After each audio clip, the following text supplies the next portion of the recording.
outreach program of the School of Environment and Architecture, and we regularly organize events to connect with the larger cultural sphere of the city. And over the last decade and more than a decade, we have conducted more than 200 lectures, public talks with various kinds of stakeholders, including architects, artists, writers, cultural theorists, performers, social scientists, activists, and we are trying to expand and situate architectural discourse in the broader cultural and public sphere. And in this respect, we have for this whole year, in fact, we have organized an year-long series, which is almost like a marathon of panel discussions on architectural practice in India, which aims to trace a millennial archaeology of architectural practice, because what we only read about architectural practice in India is about the masters and to little extent after the masters. But in the last 30 years, we have, after the liberalization, architectural practice has ramified into very different kind of directions, and this series aims to map those directions and give or chart certain coordinates of that.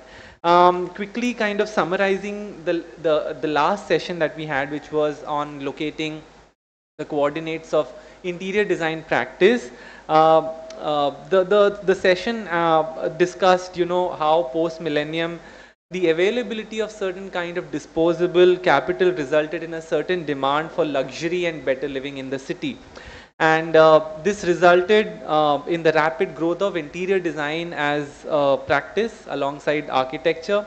We looked at how luxury translates into design, how large interiors are a technological challenge, how the new diagrams around which domestic life may be reorganized can be mobilized in the space of interior design. The panelists also discuss ways of managing, subverting, and sometimes also bypassing the conventional traps that can result in default ideas in tackling interior design, and also suggested a constant dialogue with the client to do so.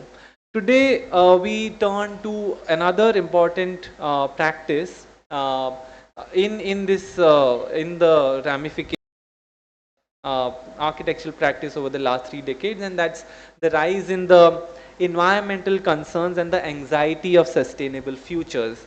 Our today's talk, titled Sustainability and Green Building Environmental Practices, is kind of bringing together panelists to discuss what have been the key shifts in the last 30 years in this space of environmental discourse in India.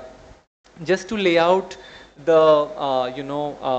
just to frame today's discussion, I want to read out the note that is already circulated amongst some of you. We see that early Indian modernists who were practicing in the public realm responded almost naturally to the question of climate, culture, and context in the South Asian region. However, environmentalism became a politicized movement following the global shifts of the 1990s. And during this period, environmentally sensitive approaches were narrowly addressed as green architecture, and issues of sustainability took center stage in the construction industry. And in the managerial register of the dominant construction sector, the language of numbers and standards were mobilized to establish basic minimum requirements, creating a checklist almost to validate a project as a green building.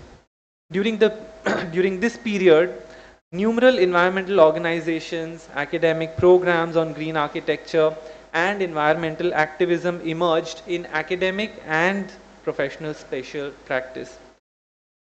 Several councils also, like LEED, IGBC, GRIHA, and others emerged as environmental assessment bodies across India. And these were also modeled on, their Western counterparts.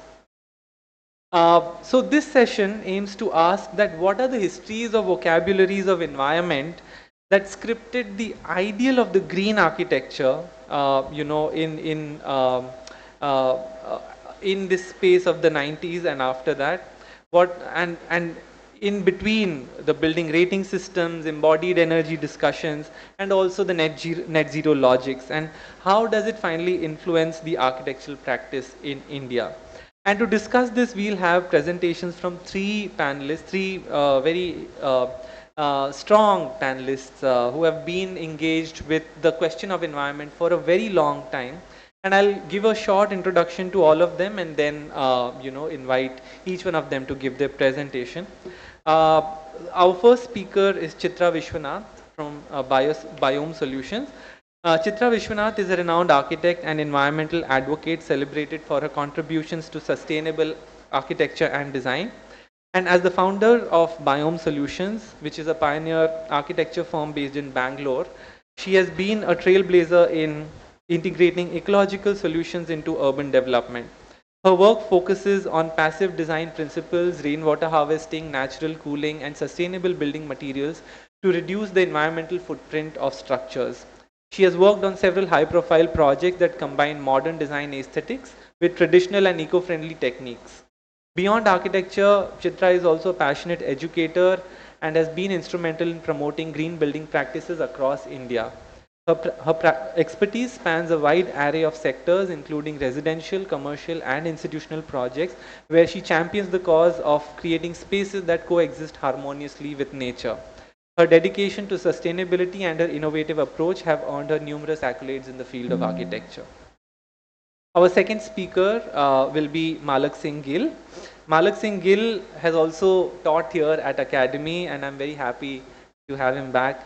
Malak is a distinguished architect known for his innovative approach to contemporary design and urban planning. With a strong emphasis on human-centric architecture, his work blends modern design with cultural context and sustainability. He is the principal architect, founder of Architect Malak Singh Gill, which is a firm dedicated to delivering bespoke architectural solutions that prioritize function, form, and environmental sensitivity. His projects span across various sectors, including, again, residential, commercial, hospitality, and also urban design. And his design philosophy emphasizes the use of local materials, energy efficiency, and community integration. He's also deeply invested in the development of sustainable urban environments with a focus on enhancing the quality of life for occupants.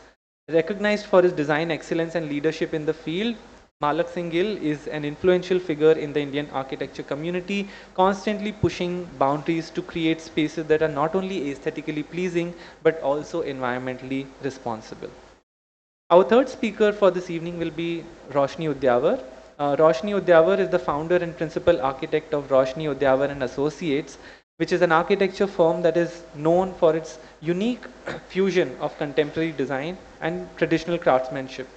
Roshni's architectural journey is defined by her deep commitment to creating spaces that reflect cultural, environmental, and social context of their surroundings. Her firm focuses on projects that embrace both functionality and the aesthetics, incorporating sustainable design practices wherever possible. With a diverse portfolio, uh, she has built a reputation for transforming complex design challenges into innovative solutions. Her approach emphasizes collaborative and holistic view of architecture, and she is widely regarded as one of the leading architects shaping the future of sustainable design in India. And today's session will be moderated by Rohit Mujumdar, and a small introduction to Rohit. Rohit Mujumdar is an urban planner and architect and a student of southern cities and urbanization. His current research attends to the various ways in which monsoon's everyday wetness and its extreme events weave into the urban majority's life in coastal monsoonal geographies. And it explores the possibilities of democratizing climate action. His prior research engagements in India have focused on coastal urban cities, coastal urban regeneration, urban transition in metro city peripheries, heritage and environment conservation, urban infrastructure planning, collective action in response to large-scale urbanization and infrastructure projects, and in the emerging context of housing in second cities. So those are the four people we will engage with today. And with that, I'll invite Chitra to deliver her presentation for us. We'll do a round of presentations by our panelists first, and then we'll do our panel discussion. So Chitra.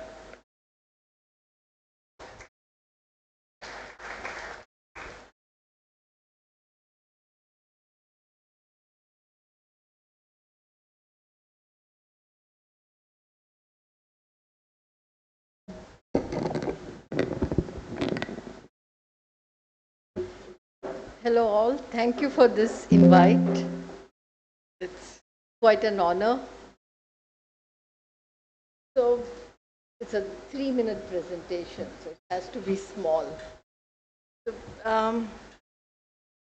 yeah, this is about a 33-year-old practice from Bangalore. We, we started right at the time India liberalized, 1991, and the practice began at the same time. And we're very happy that we were able to catch on to the whole changes which liberalization brought. Do I do it? Yeah. Okay.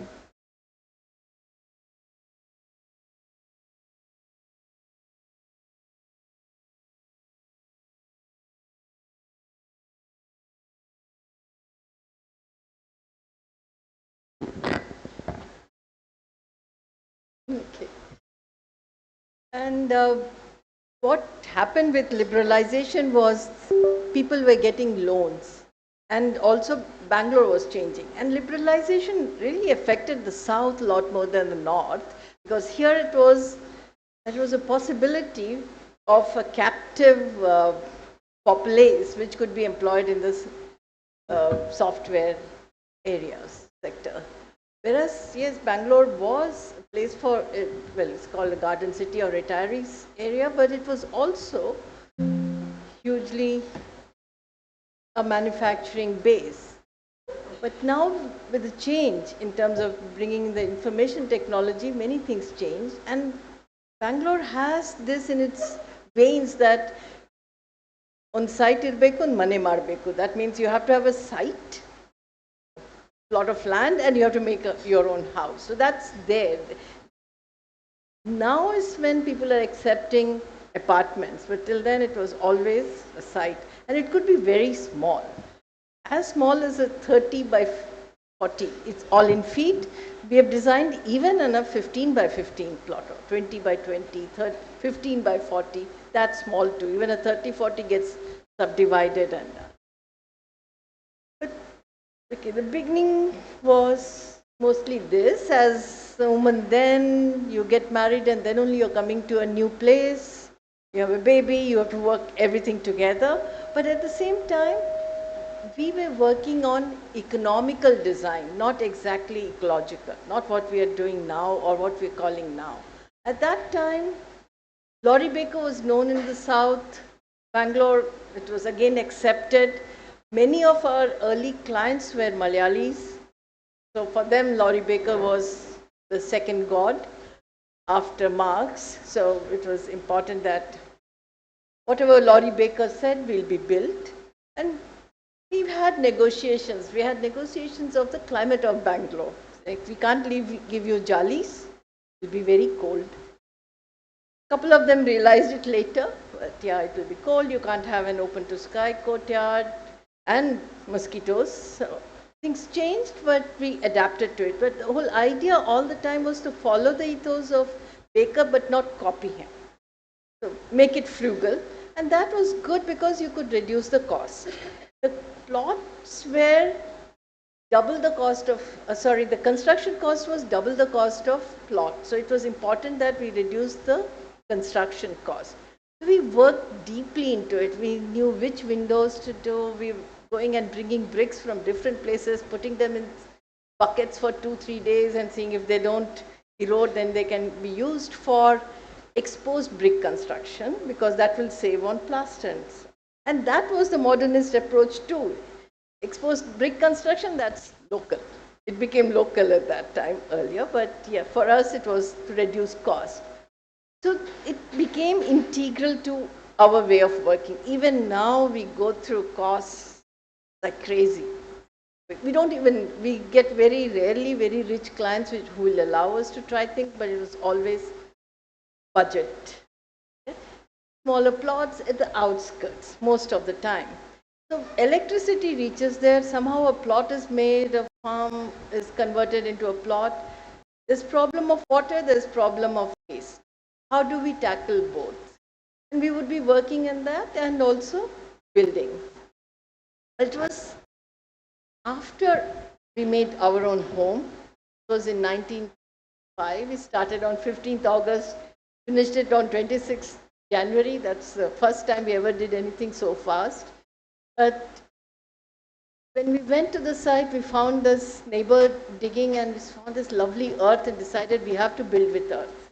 And we couldn't convince others in Bangalore till then to build with earth because Karnataka Housing Board had made the largest mud colony in Asia or world or whatever it was touting, but due to corruption and many, I would also say due to bad design details, they were all eroding away. And so nobody was ready to build with earth.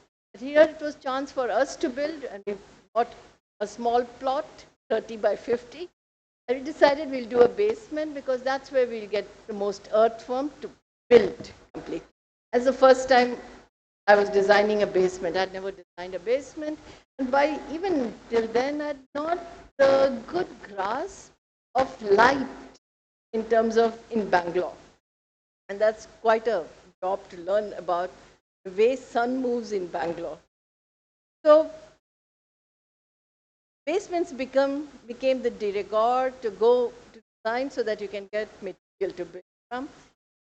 Further, it became large water reservoirs like the project called Govardhan Eco Village near here. Basements are built this way. Still, building with stone is cheaper, and the mortar is stabilized earth mortar. So, cement for stabilization. We are not non-cement people because building in smaller plots, we need to build floors. A lot more compression load the walls have to take, and we don't want to do frame structure, not infilling. All that makes us opt for stabilized construction. So that's the color of soil. Anywhere I see that color soil, I said that's the best place to build earth from, earth buildings. Still, we practice that it's made at the site. So now there are vendors who will sell you earth blocks and you can make an earth building. So that's become quite a practice now in Bangalore. When we started, we even bought our own machines, but now there are teams which come and build it at this, make the blocks at the site and build. But in this project, in our house, it became a lab of ideas where all we could try things. So building with earth was easy, the first thing. Second was looking at, it was raining and my husband looked at the amount of water which is going down. He connected a pipe into the underground water tank and the amount of water we collected. And that's where we started working on rainwater harvesting. And this is the idea which has gone more urban. Biome was involved in making the bylaws for rainwater harvesting in Bangalore, and it's gone national now, many other issues. And we also did treat the wastewater on our own land. Is it possible to use the roof for all this? And at the end of it, we are also growing rice on the terrace. But also measured the whole house in terms of temperature, and we did it for a year, and we found the basement remains 22 centigrade throughout the year. That's a great place, especially as the temperatures are rising. Undergrounds are some places we have to consider. In places we don't have much rains, or at least the water table is low. Another element to consider in terms of design. So this is a school in Coimbatore, call it mother of all basements. Even the playground was cut so that the classrooms open down to a playground. Tamil Nadu bylaws do not allow for classrooms in the basement, and rightly so. So we said we'll cut the playground too. We have a lot of earth, not only to build the school, for the compound walls, and for the next. And in this project in Govardhan Eco Village, we created a 100-meter by 100-meter lake and used the earth to build. And this project has become a go-to place to learn how to build with earth. They themselves, the ISKCON devotees, have themselves learned how to make with earth. So they make adobes now and do that there, and less of brick is being used around. It's,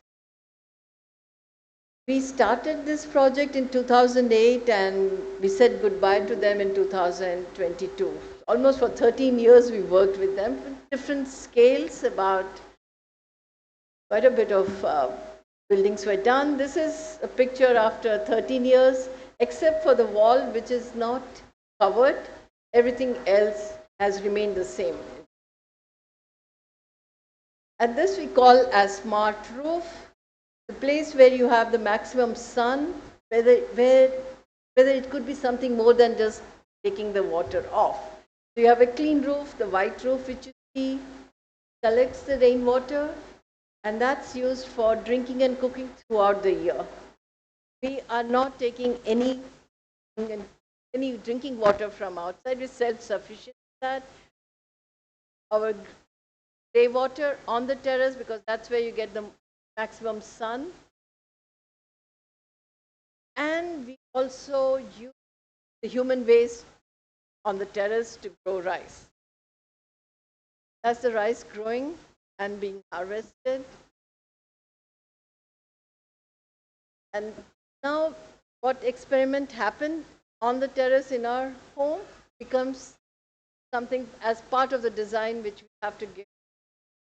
Where will you put photovoltaics, where will you put thermal, where will you put your wastewater, and how much left for gardening. So now the city is changing. Earth is okay, you can take it out from the basement, but you're also creating waste mounds. How could we use waste?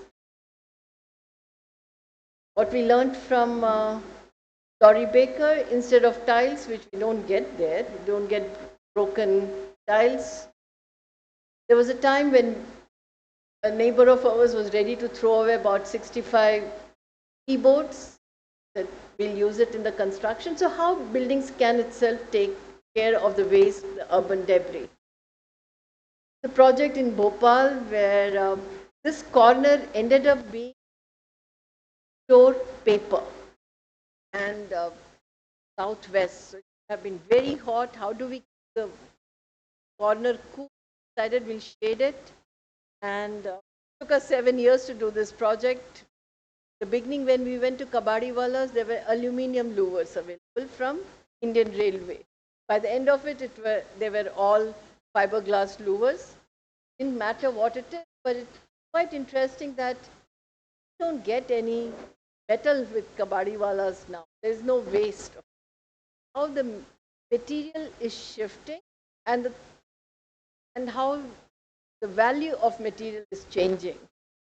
But here it gets thought, yeah, plants would grow, but it also gets adapted by the birds.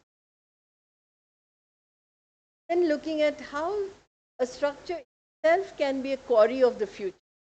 Project which was saying that land is available only for 5 years and we have 1.5 crores, build something. We took upon us that make a building where every part can be removed and reused.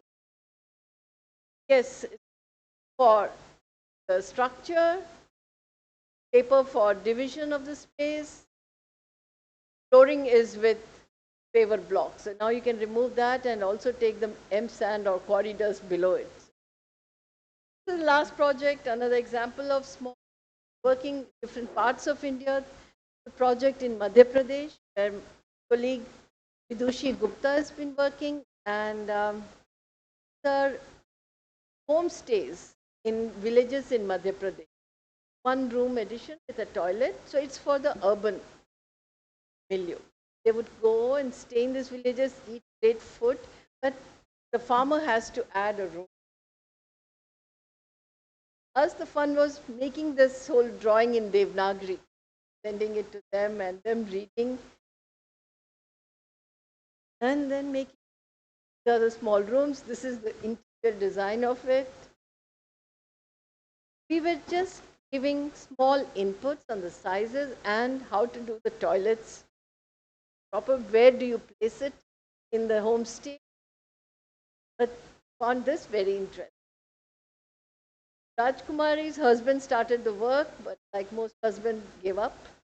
The, the women took over and she worked with her friends and she built this little space by herself. She was fine enough to bring some professionals in, like the electricians and the plumber. That's what was the finished project. And that's how it is the village. Easy to identify which one it is because you need a flush tank. You have a red tank. Otherwise, it just mingles with it. Thank you.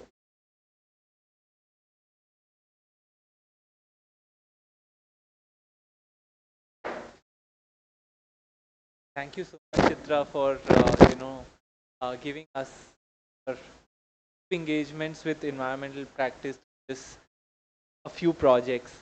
I'll now invite Malak Singh presentation. Malak.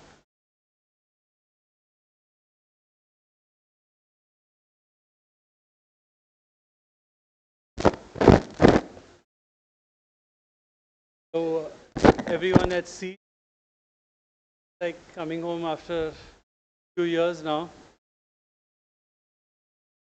Atmosphere is just as infectious as it always was.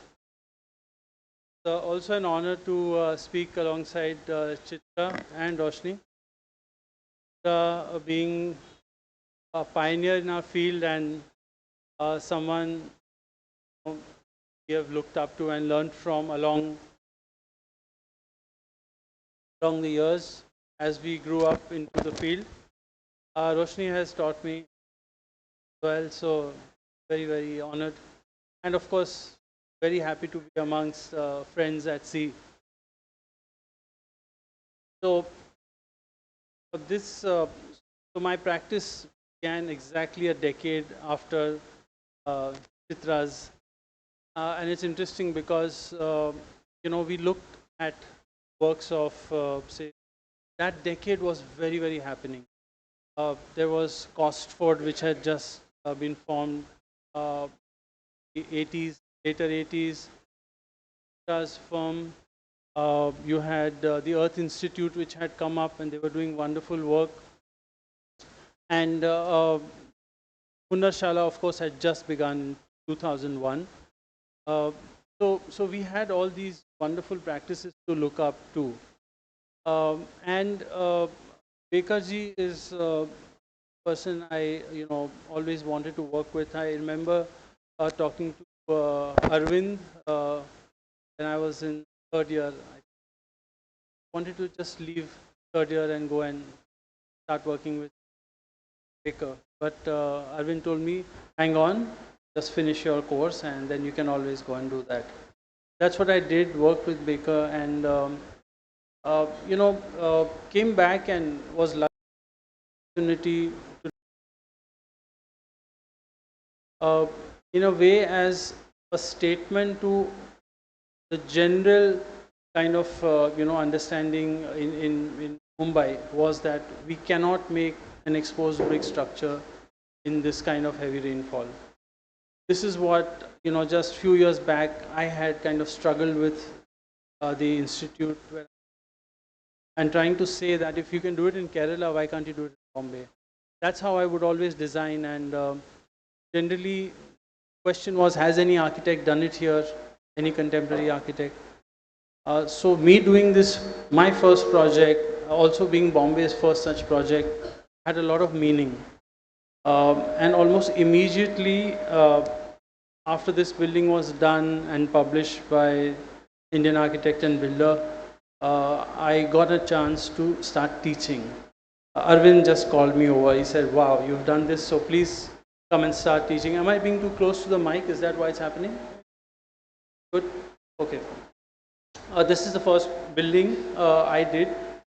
This is not very far from here. It's in Malad. We got an opportunity because the client and his licensed architect exploited a loophole in the no development zone where we could make a building if we were kind of showing it as something else. We did it. It was our first project. So you can clearly see the stamp of Laurie Baker practice, or in terms of the construction template really. You had exposed brickwork, you had filler slabs, you had a lot of openings, and one was very, of course, it's your first project and it's probably the most enthusiasm and energy you will ever have to your career. So one did staircases which were load-bearing, cantilevered. So invested a lot of effort in, trying to be innovative and not use cement and steel as much as possible. Um, and then the challenge of working in the countryside appeared. Uh, Projects which were now, being commissioned for people as their retirement plans or residence come commercial projects where they could, basically run a kind of a tourist, outlet and also stay in one part of it. Or so, for example, this client took up this project to basically like his retirement plan and to ensure that his son, if he is interested, the next generation, if is interested in not doing a job, could, and is interested in, he had kind of inclinations towards cooking and scuba diving. So this is very close to the shore, to Goa, and this is also a plan for his son to be able to not have to work ever. So he's done his courses, multiple courses in cooking, and is a trained scuba diver. And so this is a plan, but it is in Konkan, it is in not in the city now, unlike my first project. So the challenge immediately came up, just like what Chitra mentioned, is how do you learn from the principles which Baker spoke about, rather than use the same template and of construction or the same palette of materials. So one had to research, document, and apply a lot from the rural countryside, where what are the techniques which are still remaining in, in the memory of craftspersons, although they are now very quickly shifting to different materials, but they have the memory of using mud. For example, this building does not use any cement, as opposed to the previous building where you saw the Laurie Baker kind of template, where you reduce the use of cement as much as possible to making a filler slab or exposed brickwork, etc. But here it is right from the foundation, there is no cement, but that's not because of an ambition to not have a cement building, or it is because these were techniques and practices which the local already had. So why not adapt that? So you obviously have a cooler building, and the concern about carbon footprint or embodied energy, everything gets addressed. But at the same time, it becomes a kind of chance for pushing circular economy and maybe more of a contribution to heritage conservation through skills and contemporizing practices rather than restoring heritage buildings. So to me, this is like heritage, conserved through conserving skills and contemporizing their practices. So that's a cob wall because people know how to build cob there. So we just kind of learn and kind of teach at the same time and adapt it to the kind of project. You can see it faces the sea. It's a completely laterite load-bearing building and partly framed with timber. The timber is local. Even the oil with which is protected is cashew oil, which is also local. And a similar kind of project closer to Mumbai, near Lonavala in Kamshet, where again learning from the vernacular traditions, the material palette is different. You can clearly see, to deal with the angular rain, you have basalt stone now, not laterite, up to right up to the eaves of the roof. Again, avoiding cement in the construction.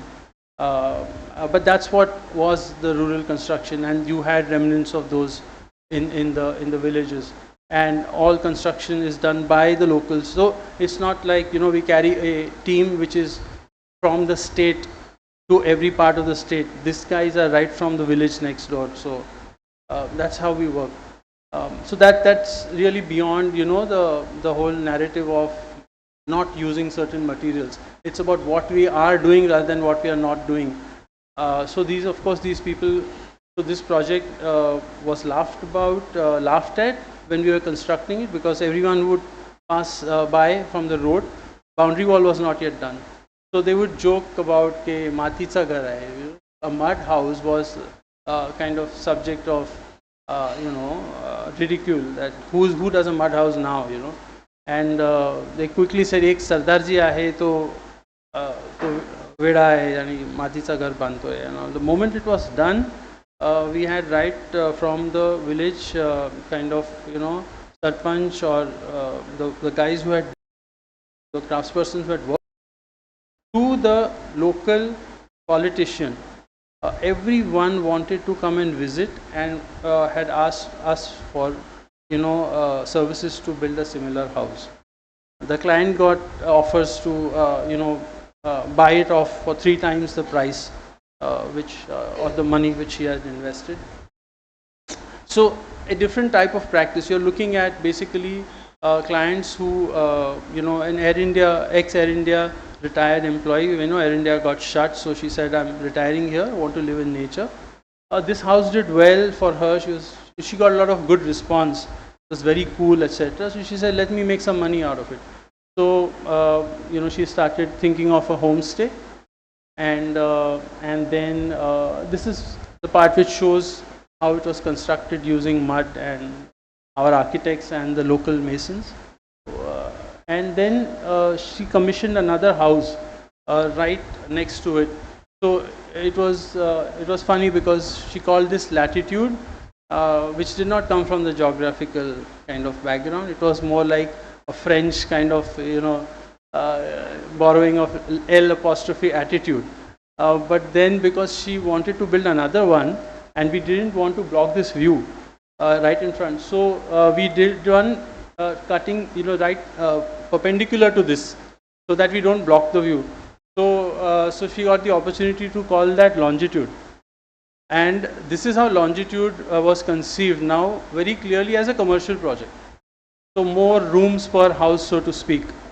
The earlier one was more like a traditional thing where, it reminded of her old Gujarati house. So that's very, it's a different kind of language. But here, we had to respond to a situation where it was linear, so that it doesn't occupy width and doesn't kind of block the view from, from this side. You might see. So this is just, you see that the language is very different.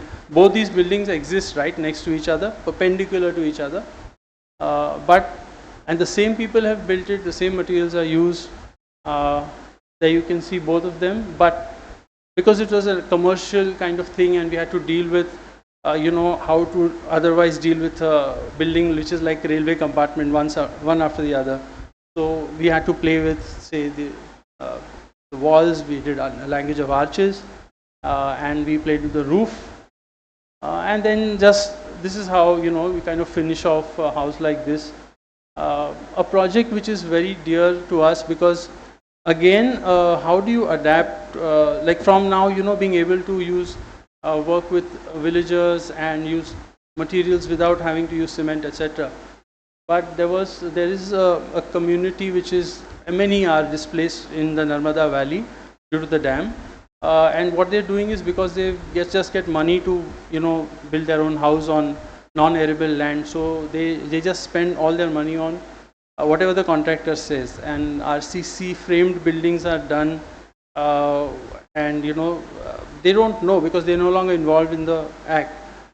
So they spend a lot of this compensation money into building the house, and then very soon they don't know what to do, and then they are all kinds of problems like petty crime and alcoholism and stuff like that.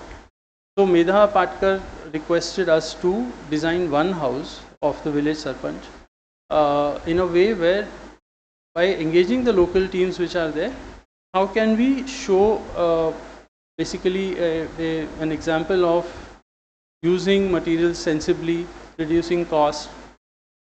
So this is one such house where you just see that there is a filler slab. Again, now here's why, adapting Baker's thing was so beautiful, because we never went to this site once the construction. We went and met the client, the owners of the house. We understood their requirements, and then there was a lockdown. So we were all at our homes here. But this area was a green zone where there was hardly any, incidence of the virus. So constructions were allowed. But these gentlemen only knew how to work with RCC in a way. So then here was a wonderful opportunity to now use Baker's construction kind of template and palette here. So you have exposed walls which are in mud mortar. You have a filler slab which with bricks, because you don't have Bangalore tiles there or the like. So all this we could translate because of what I learned later in basically these two types, where you see a framed building and a load bearing building, and there's no difference in the planning. They still use the same kind of grid because why would they change that? They've known that for like decades, for centuries. So the idea was to use what they know and design a house with the same kind of planning template, the same structural grid, and that's what you see. It is one of the achievements was that after making this, when one spoke to the locals about how they found this house, they said it's nice, it's just like our house, but it had very minor tweaks to the plan, where construction template and windows were made, and some little innovations here to use biofuel from the forest around, so that they can get hot water inside the bathroom. You can just take your hot water from here and take cold from here, and the smoke basically does not come inside the house. Very little innovations, an open kind of dining and kitchen area. That's why you see the unburnt brick. That's all. It's with no effort from our side, just being able to make that choice. Inbuilt furniture, and so practice moving towards doing more with very little effort, and giving the agency more and more to say the local stakeholders, and then Anuj did mention I've been teaching also, so this is what I've been doing with students. So there's another side to the practice, engaging students with hands-on work, both in the institutions but also at sites actually, and basically learning through actually trying these things out, both in the aspect of process, but also in the aspect of learning by breaking. So when this kind of thing collapses, then what is the running meter length of that arch. Another little aspect is our basically our teachers, friends who are the craftspersons, and which is our most kind of, let's say, covert I may say ambition, that where we can pass on and learn back from these people while we construct together. So when Moreshwar Padir built this bay window in his house, we discovered it. We had just gone to their place because someone had passed away, and he called us home for tea, and we found that he had done a bay window which he had learnt at our site, and this was such a proud moment for us. So I immediately clicked a photo with him, both from the inside and outside. So this is basically just sharing the dimensions of practice over last week. Yeah.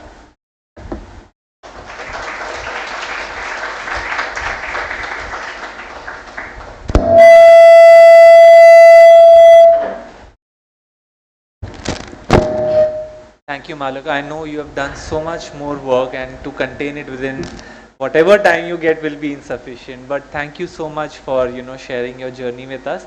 I will now invite Roshni Udyawar to deliver her presentation. Roshni.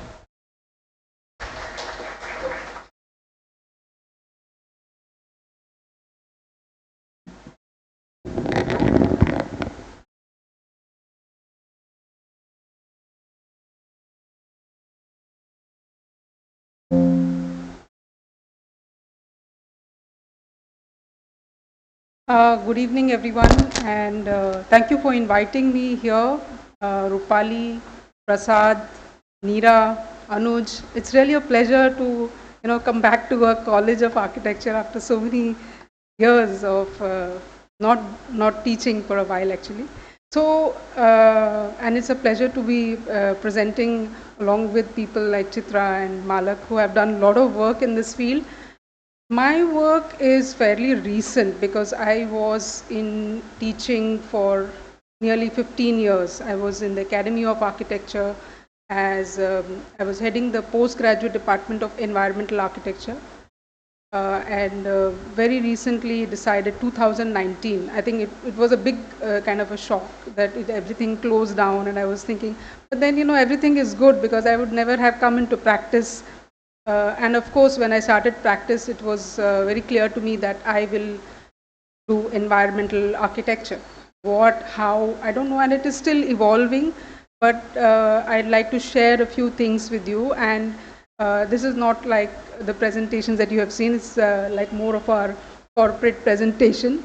But we'll give you an idea of what kind of work we do and what kind of work we aspire to do. So, Roshni Udyavan Associates was there since 2005 because I was doing on and off some work as an architect. You always tend to do that. But Rua Eco Spaces was born very recently, 2023, as you can see. We went into this because we became an ISO certified agency because we went into green audit and so on, and you will realize why. Because I started practicing promoting what is called as green campuses. I said, why not existing campuses become sustainable? So with that started green audit, then there was a requirement for NAC, then NAC said, why don't you get ISO 17 or 20 certified? And that's how the whole story and things went on. So we do professionally in our team, we have energy auditors and green auditors. And of course, green building design and certification is our major area of work. We also do to some extent, green interior design, human-centric interior design, and training and capacity building. Continue to do a lot of online trainings in our practice. And sustainable design solutions, wherever we can actually deliver things, that is also something we do. So that's our vision mission. We look at setting new standards in sustainable climate resilient design and upgrading environment quality, fostering ecological balance in the built environment. So as you can see, we initially when we started off, our focus was on making these three goals: resource optimization, looking at circular economy, building materials and so on, and of course improved environment quality. And with that, these four areas, that is energy and green audits, trainings, green design and certification, and sustainable design, they sort of evolved as verticals, and then we developed our teams accordingly and so on. So in green building design and certification today, we provide all of these certifications for buildings. In all of these, we are empaneled or either become members with these organizations. This is a little bit background about me, and I always think that I started practice 20 years later. I'm like 20 years behind. But then actually speaking, I don't regret it because that 20 years was a lot into research, into theory, into learning about environment, working with a lot of committees. As you can see, I was with a lot of different committees, was appointed by the central government on various research projects. So all that background is really what is coming into being. I have a very wonderful team of technical people, all of them either masters in environmental architecture or sustainable design, and some of them are not based here. Twishi is based in the US, but she does all our lead projects, and either they are independent project coordinators, different parts of India as well. Pooja is in Delhi. So apart from that, we have business management, business development people, and admin and other staff, but it's a very small team, but highly focused technical team. Dhwani, for example, works in Surat, and she looks after Z certifications. This is very unique program of the government of India called Zero Effect, Zero Defect Scheme. And we do something like 2,000 MSMEs, we do certifications in a month. So that's the volume of the certifications. And that, if you look at these projects, they are like in very, very, very remote areas in different parts of India. So I'm very happy about that particular development of ours. It's been a part of our becoming ISO. In terms of our recent, so all these projects are very recent after 2019, in fact, more 24, 25. These are some of our flagship projects, I would say, starting with the AgroCell House, and then we did, very recently we got LEED Platinum for Hiranandani Hospital.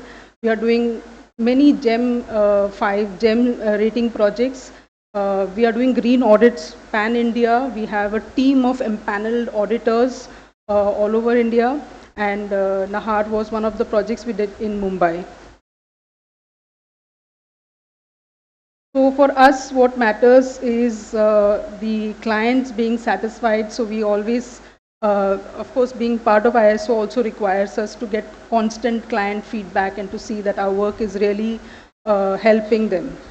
So I'm sharing a few of our projects. This is AgroCell House. And really speaking, this client we have done a series of projects for this client. All of them have either achieved platinum or gold. And this was the first one, about 40,000 square feet. And in the desert, we were involved as green building consultants. And there was a big, massive team of so many consultants there. But we sort of came in after the design was done. So whatever modifications we could do were post that. So there were a lot of challenges with that. However, the client was very forthcoming, wanted to do everything possible. So the building is, in terms of its envelope and all that, it's insulated, it's and as much of green. It was, if you see the first pictures of this site, it was completely desert picture. Then now you see a completely green and everything. The beauty of this project is that the entire water for this project is coming by the building itself. So we are zero discharge in terms of water, and almost 38% of the energy comes from the solar panels on the roof. We could have done better, but the cost would have gone really high. Then a lot of things, because the client himself is a big, you must have heard of Hunarshala. These are all he has started some of these organizations. So we've used a lot of waste material in the interiors in terms of used scrap and all that. So you can see that orange color thing on the top of the restaurant area is all used material. A whole lot of things were used, even the artwork and all that. This was a project we did for SVT College. This is a wonderful college because we started first with energy auditing for them. Once we did the energy audit, we found that they had a very bad, poor energy efficiency. Their systems were not to the mark. Whatever we said, they implemented it, and they got a superb energy efficient building. Then, every year they keep on asking us to do things. So this was one of the recent things we designed. They had an open terrace where we designed a place for the students called an eco hub, and it entirely runs on solar, and it has, we used, all the furniture is made from tires and old drums and things like that. So, and most of it with the involvement of students. We also developed a hydroponic garden. They have a huge vegetable garden and a rainwater harvesting system which has 6,000 liters per day. So it's been a very good experience year on year working with this college, and we keep on working with them now with their green building interior certification and so on and so forth. So, improving their water efficiency and so on. This also is a very interesting project. As you know, in the government of Maharashtra gives incentives, FSI incentives for projects which are green certified. So this was the first self-redevelopment project in Navi Mumbai. And it was a bunch of row houses, 6 row houses, which was converted into a building. So this has about 16 flats, and everything here, they have complied with the 5-star rating, so they have their own water supply for flushing. Initially, there was just space for about 20% of supply, but we have increased it to 30% of the energy coming from solar. And of course, the envelope is designed in a way that is very efficient, and so on. So this is the project. And again, this is another project for the same first client that I showed. It's a canteen building and an office admin building. It's part of a larger factory complex, but again, it's in the process of getting its IGBC gold certification. A lot of efficiency measures and a use of a lot of material from Alang for the roof. We've used old tiles, old wooden rafters and all that for this building.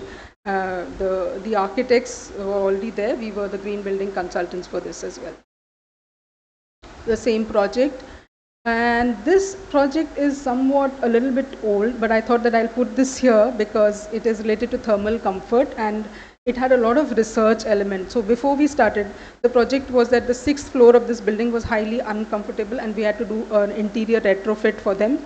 And we did a lot of measurements prior to starting this project. Post done. So we've used a number of things like, the complete roof was removed. There was a false ceiling that had to be removed. So spatial retrofit was done. Materials were changed of the roof. We provided these turbo ventilators, skylights, and the underdeck material was changed, because of which we saw a huge drop in the inner temperature. So the mean radiant temperature was reduced drastically, and so the thermal comfort was improved. So this was a kind of a research come real project that we did for the SNDT University.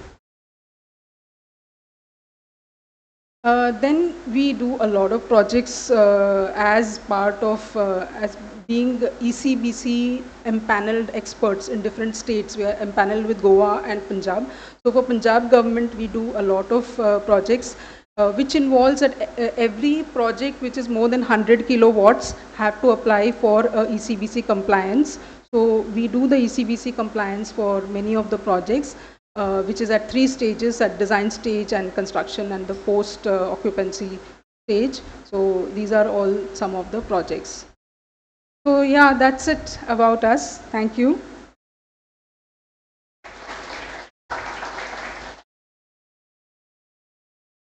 Thank you, Roshni, and your presentation really showed us how energy audits becomes a real way to intervene into environmentally into the architecture practice. I'll now invite all of you to the table with Rohit to open up more questions and discussion.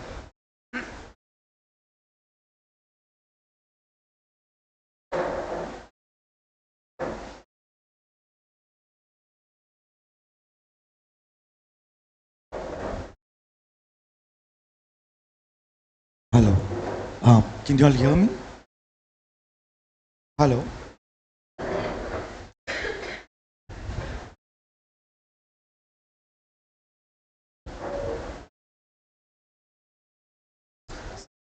It's my pleasure to be in conversation with the three of you. We know your work from the outside. I've had the chance to engage with it at different times. I know Malak because Malak has been teaching over here and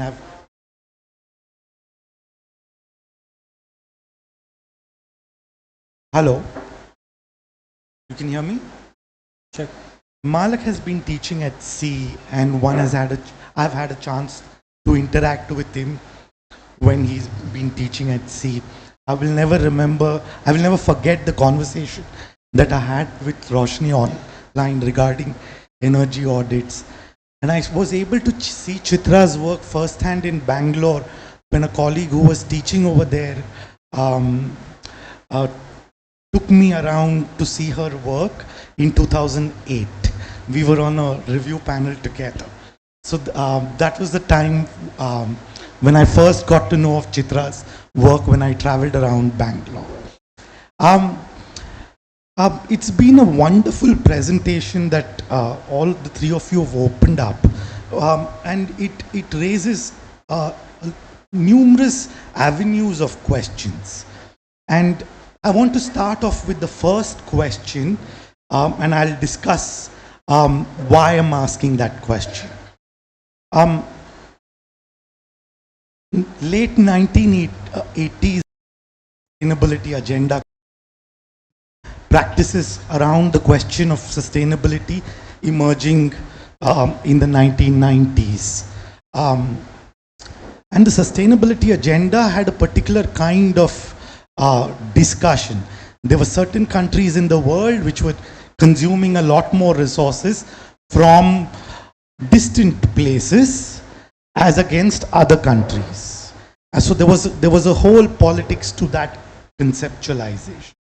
That filtered down into architectural practice all around the world, with architects joining and participating in this question around sustainability.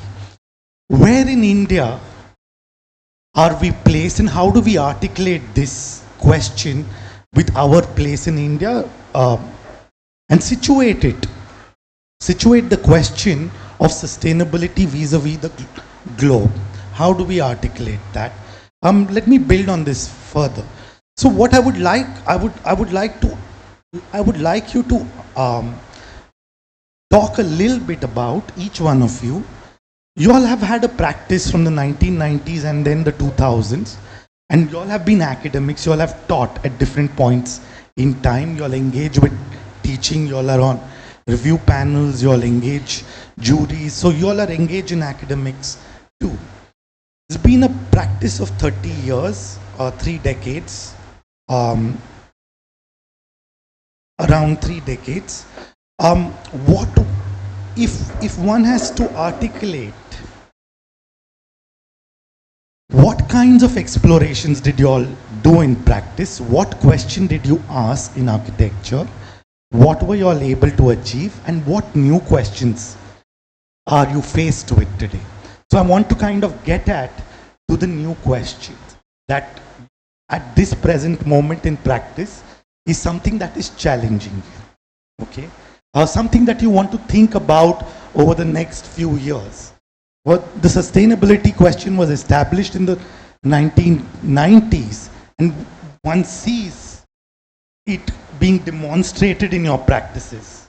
What did it achieve, and what kinds of new questions have come to your mind, or which is something that you all would like to explore in your practice?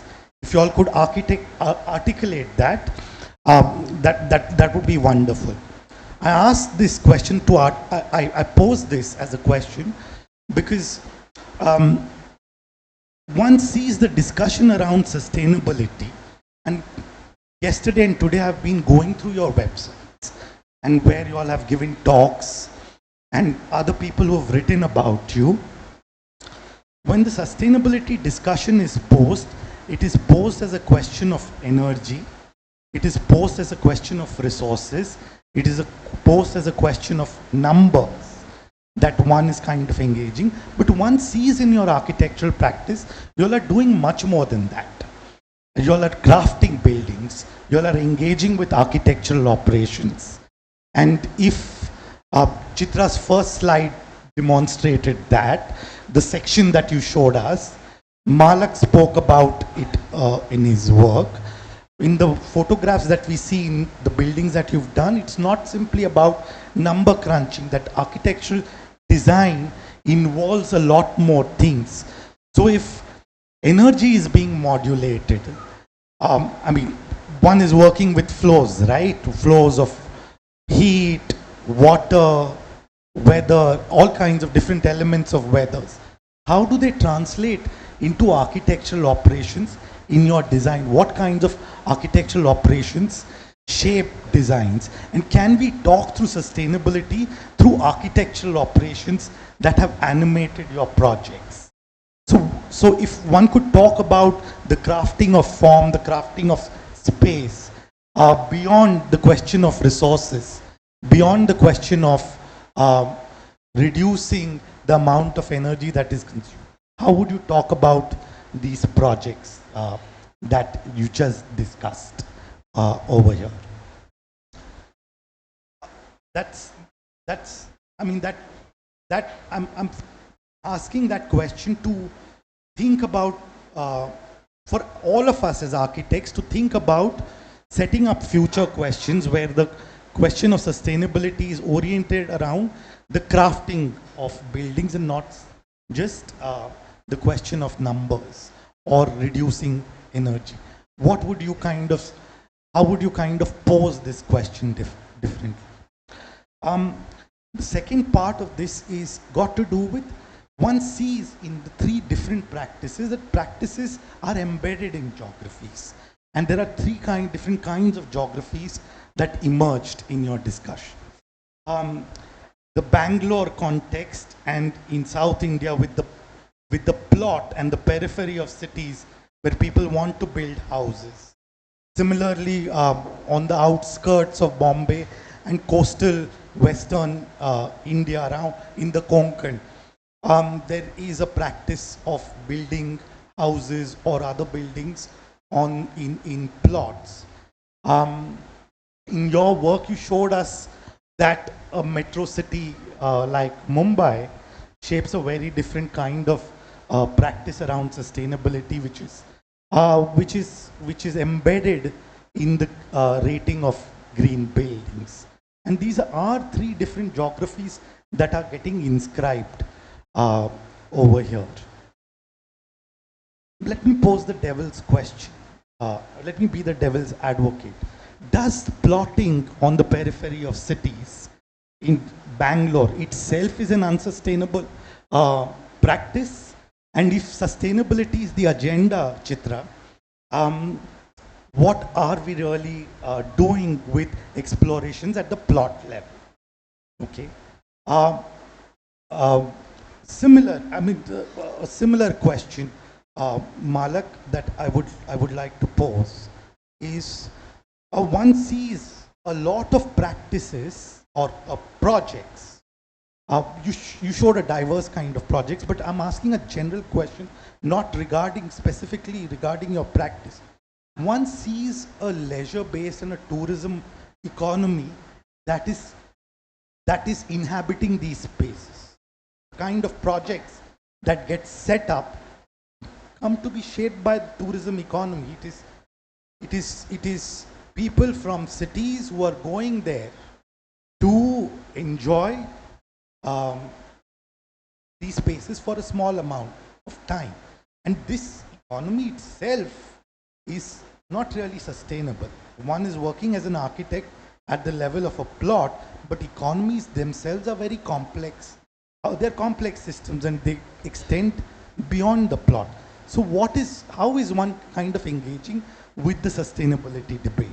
And if one is working with corporates, the corporate sector is one of the most unsustainable sectors. So when one works with grid ratings, what really is one achieving by, by exploring buildings such that they follow the green ratings, you bring down the energy to this level. I'll give you an anecdotal example. I studied at the University of British Columbia. My teacher, he's an ecological economist, and he was also the co-formulator of the ecological footprint concept, William Rees. One day in class, he gave us a very interesting example. He said, I was on the university committee to make sure that all the new buildings that are built by the university are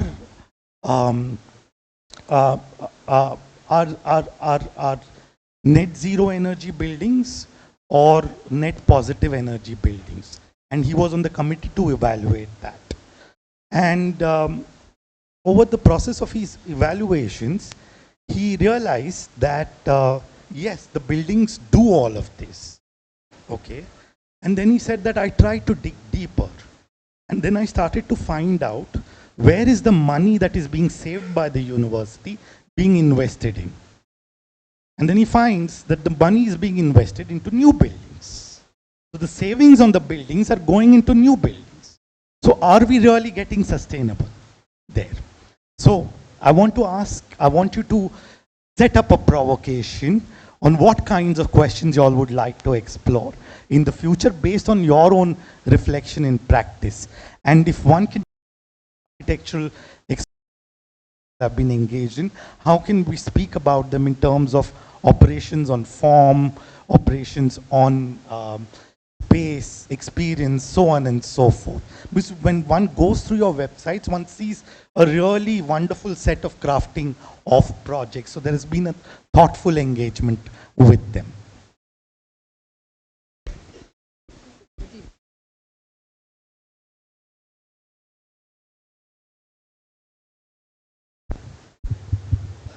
This is better. Is it better? Can you all hear? Okay. So what do we apply to you? You have two questions. One in terms of geography and one what you want to do in the future. Or okay. This is not working? It's working, it's working, it's working. Okay. Yeah.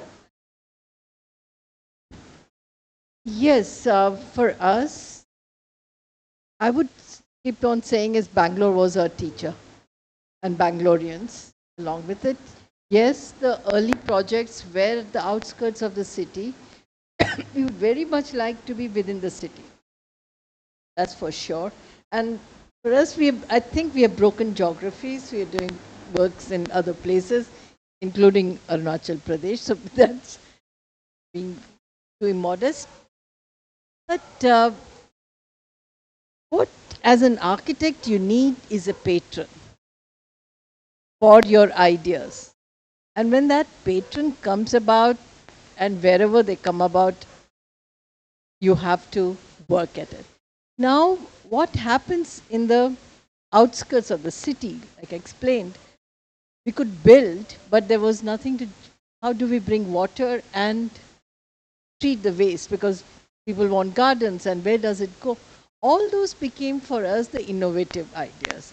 And when we started, maybe there were about 5 stabilized earth buildings in Bangalore. Now we could claim that there are about more than a lakh, and we say Bangalore is the city with the largest number of stabilized earth buildings in the world. And about 700 practitioners who are using earth building. So it continues that way. But for us, I still feel that it's more important to create a possibility of this happening all over and create the amount of artisans who know about it and build. And they do well in life. Now, this is a heating planet. Our concern nowadays is at what time and how do we construct? You're doing a project in Jharkhand and you feel terrible that you're going to be working in summer.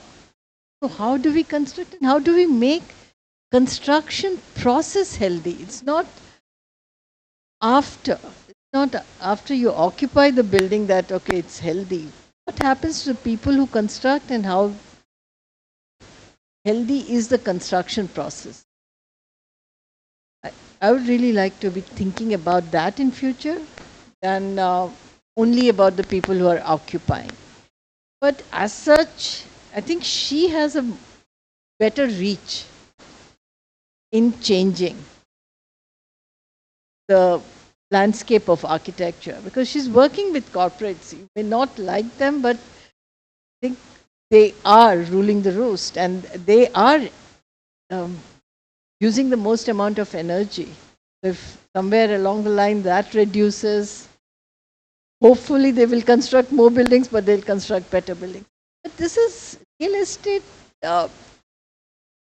itself is a very different ball game. I don't know as architects how much a role do we have. Even after all of it of 33 years, maybe we have probably done 3 lakh square feet. Does it make a big difference in the amount of construction which is happening? It's more about the thought process, and also the thought process within a profession which is emerging, the younger people emerging, whether they can think differently and act differently. Besides that, I don't know what more could we do. I'd rather work on of future ideas of living rather than only material or energy or water alone. What is the future idea of living? And if that could be something one could practice. Thanks. That's a very wonderful response, because that's precisely that's the collective question that is facing us. If one does not know what we have been able to achieve by asking questions in a specific way, do we need newer kinds of questions? But I'd like to hear from both of you about the same.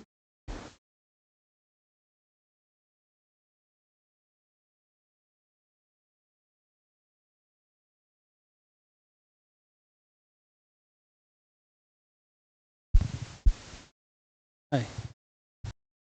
So, it's a very good question actually, because how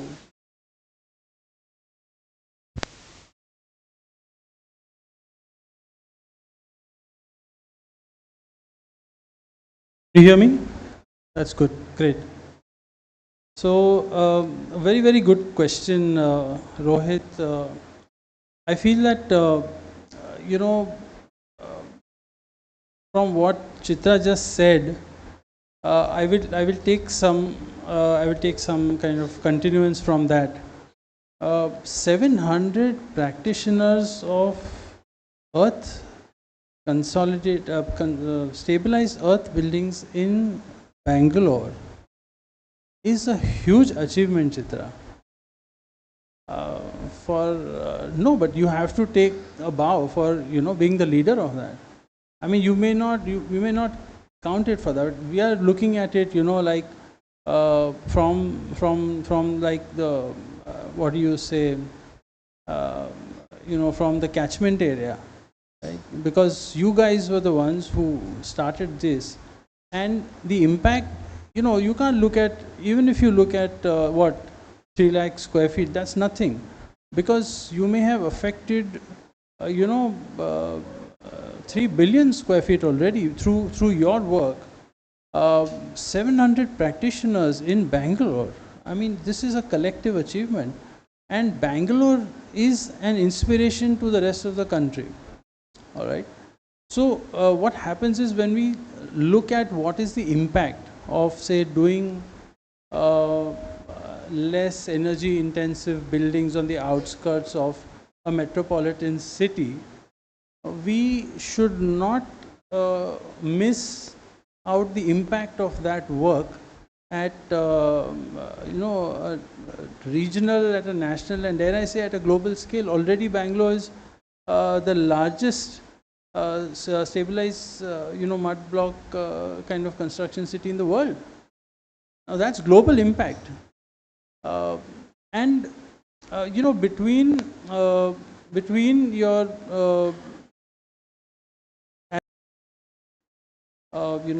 the crafting of building and the number crunching, I feel that the architectural fraternity or any design fraternity should be concerned with much more. You see, these concerns have been, like you said rightly, they are very popular in the narrative. My major concerns have been, and should be in the future, is the people. Where do the number crunchings bring about the upliftment of people? Where does the crafting of space bring about the upliftment of people?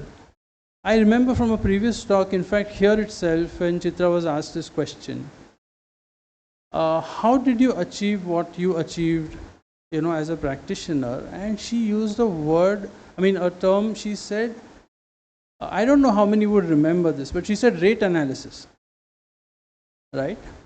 Now, rate analysis is an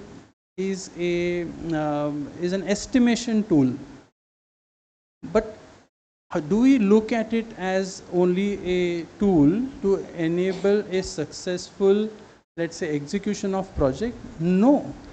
It is empowerment of an entire community of craftspersons and contractors. It gives them security to be able to take up projects in what we have been calling as alternate construction. It is a tool which has made them from alternate into, let's say, mainstream now in a city like Bangalore. So what was happening, what is happening in Bangalore now, I'm sure in Mumbai, and we haven't even touched anywhere close to that place. So there is a huge watershed aspect of these projects. So when you look at, let's say, when you discussed about, work happening like, at the outskirts of cities where people go there and kind of, want to build in a sustainable way, and then they're just using it over the weekend, etc. You see the impact of this, and Laurie Baker's words, that you must build for all sections of society, because there is tremendous amount of talking which happens between buildings owned or kind of commissioned by different sections of society. A building which is commissioned by, let's say, someone who has a weekend home is talking to a huge neighborhood of local stakeholders over there. There is a conversation which these kind of buildings set off, and that conversation from between farmhouses and farmers' houses. And architects who do this kind of work are facilitating that conversation.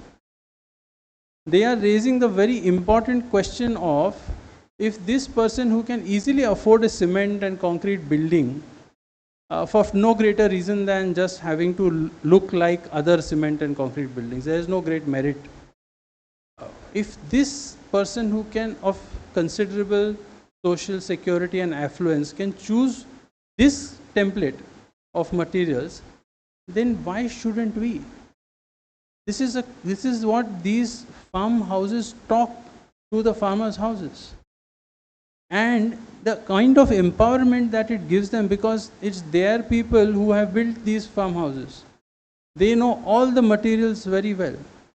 And they are going to do it at 1/4 the price at which that person may have built.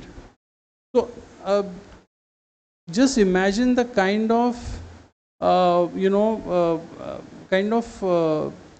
thought of sustainability which it opens in front of them.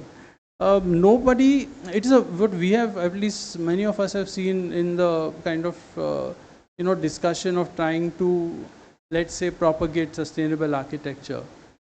It is very rarely that people buy the narrative of save the environment, save energy, save water. They don't care too much for that.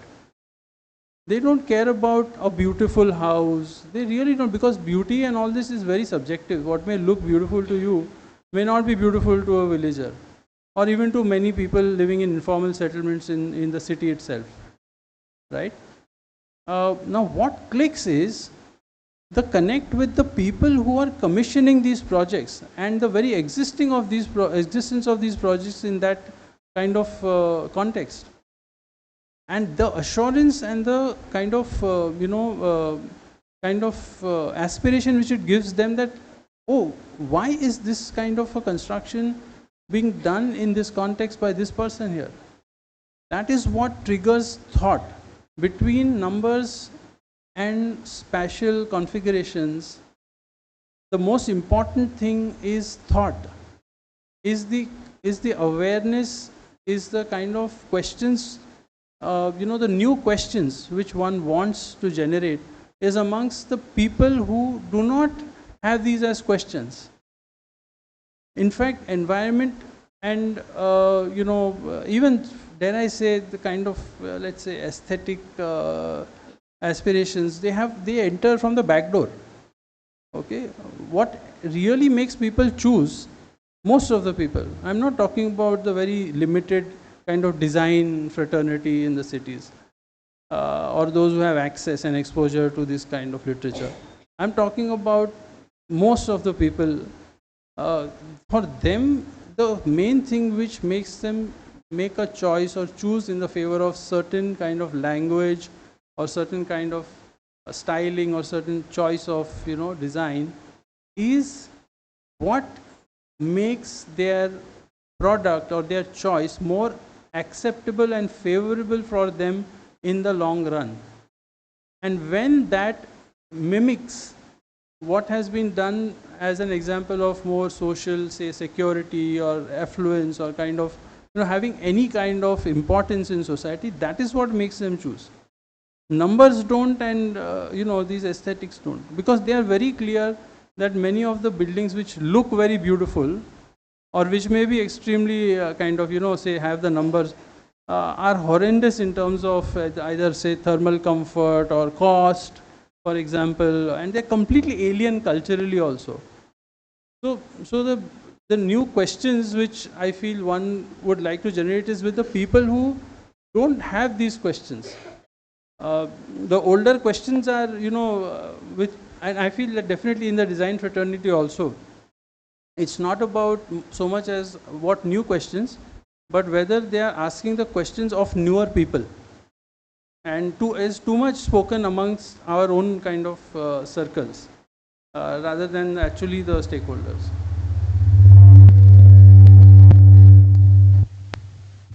Also to do with the real estate and the city. If it makes the land so expensive within, then obviously if people want, they would go out. And in Bangalore is expanding in Periphery. So when we made our house in 1996, we moved in 2.5 kilometer radius, we made 40 more. But that's not only rate analysis, also the fact that as an architect, you came, you brought along a contractor, you have a budget, and everything is done. So that's what is important. The future should be, I think you should not be making city the villains. You have to open up land. Very important, because that's where it becomes a lot more sustainable and also efficient. And then people will build. And what I look for is 700 more architects all over Karnataka, in fact, to be doing this. Hello. Yeah. Hi. So you raised a lot of questions, but I'll try to address some of them. I think about numbers. I don't know, but I'm fairly comfortable with numbers. I like to, whether it is about thermal comfort, whether it is about water or energy, I think it is good to know the numbers, because, for example, when Energy Conservation Building Code was launched in 2007, they gave a number for energy performance index, which is, the amount of energy per kilowatt, that is kilowatt hour per square meter per year. And now, whenever I go anywhere, for me, the first thing is to find the EPI of that building. It can range from 7 or 0 also. I found buildings which are nearly 0. We talk about nearly 0, but a lot of buildings in India are nearly 0, because we just use fans, in small schools and all that. It can go up to 120, and that means, you're really, really bad. So for me, it's a quick analysis of where this thing stands in terms of sustainability. It's making a lot of noise.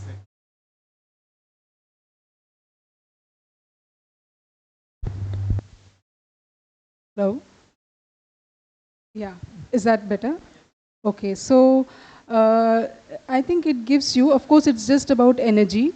There are various other metrics also that can be used. So I'm not very much about not going for numbers. I think one should be aware of numbers. You can always do other things as well, but it adds somewhat to your knowledge of what you're going to do or what you're not going to do with that particular project.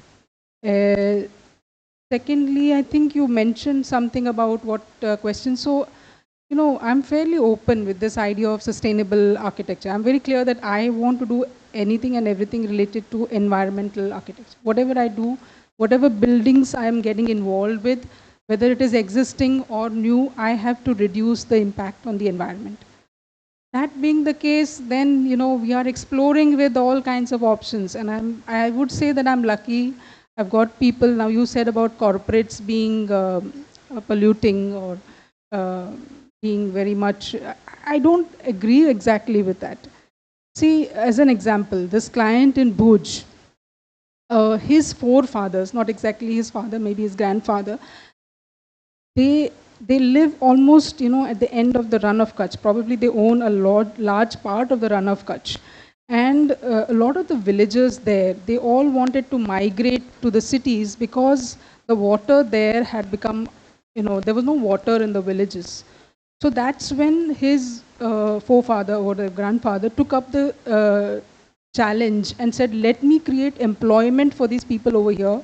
He set up the first factory there when there was no electricity there. He created his own electricity as well. They set up a coal plant. I mean, they made provision so that the people in the area would benefit.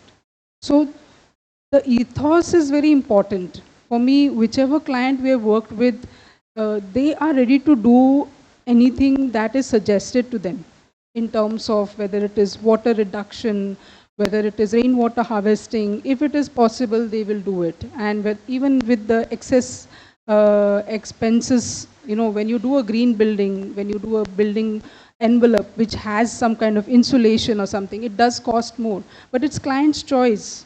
He is going for it. He is going for it knowing that it will cost more, but the operational life of the building is much better. So I think it's important. And for me, the important thing is people. You know, there are two things in green architecture. One is the technology and one is the people.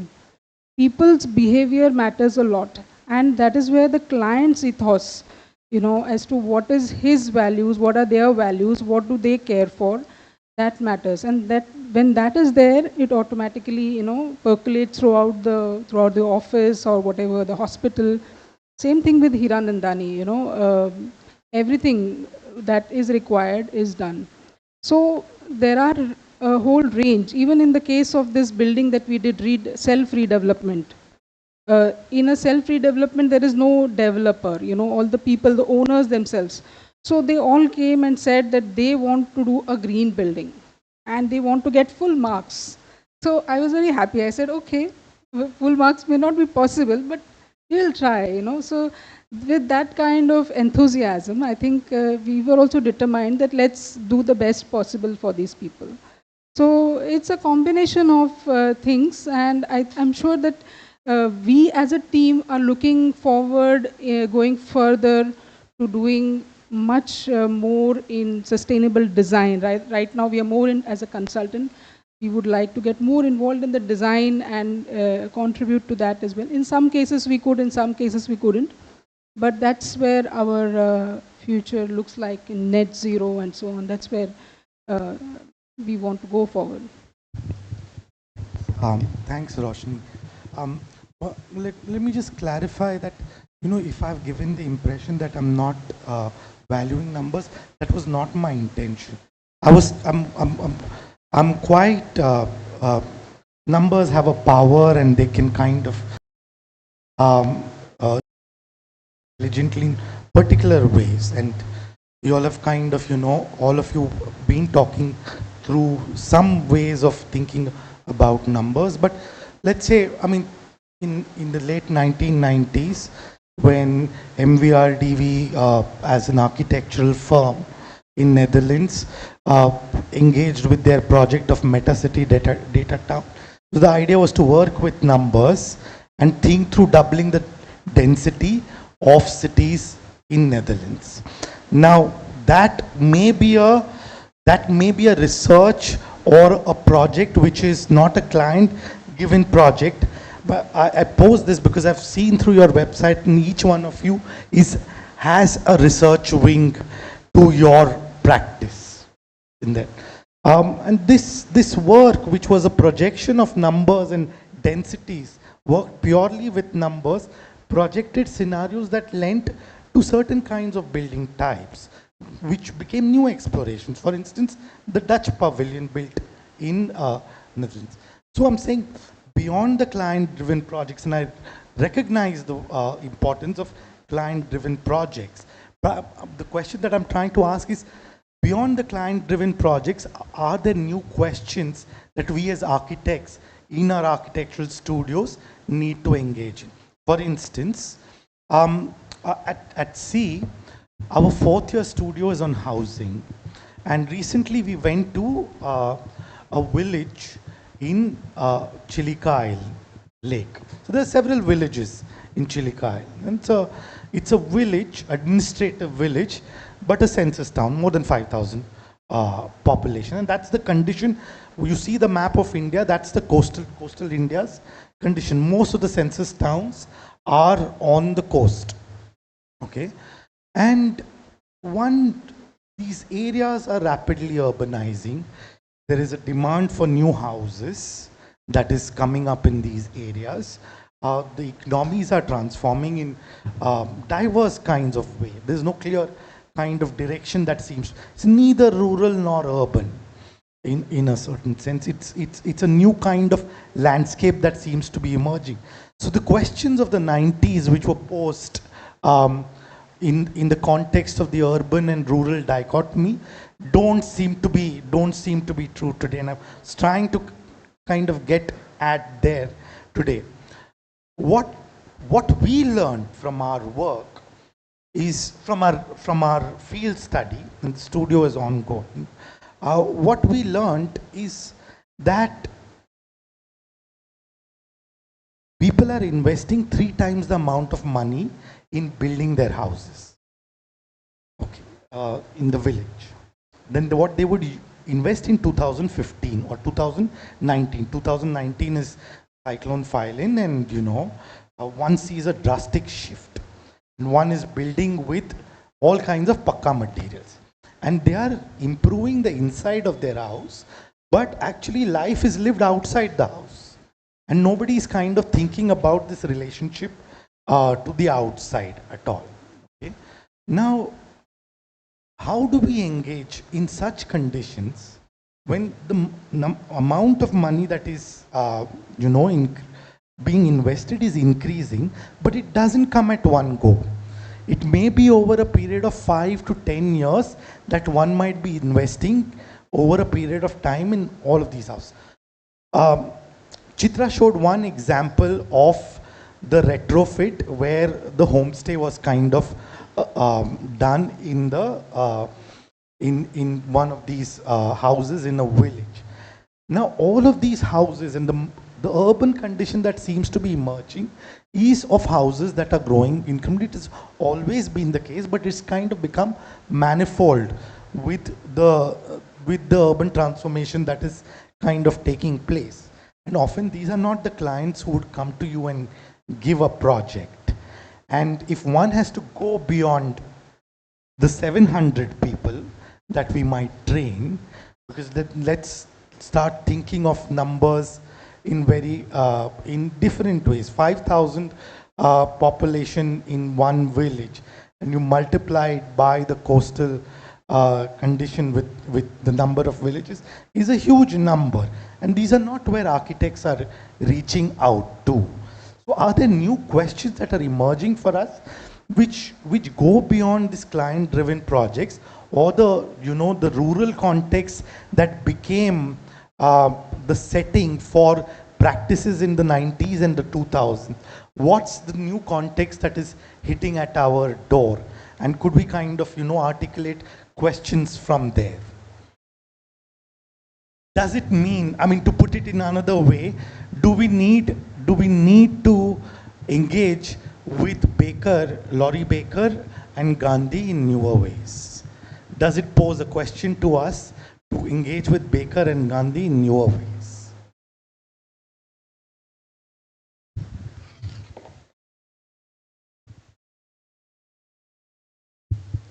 I think after 33 years of practice, the geography I would really like to work is the minds of the architecture students. I think that's a geography I would really try to explore.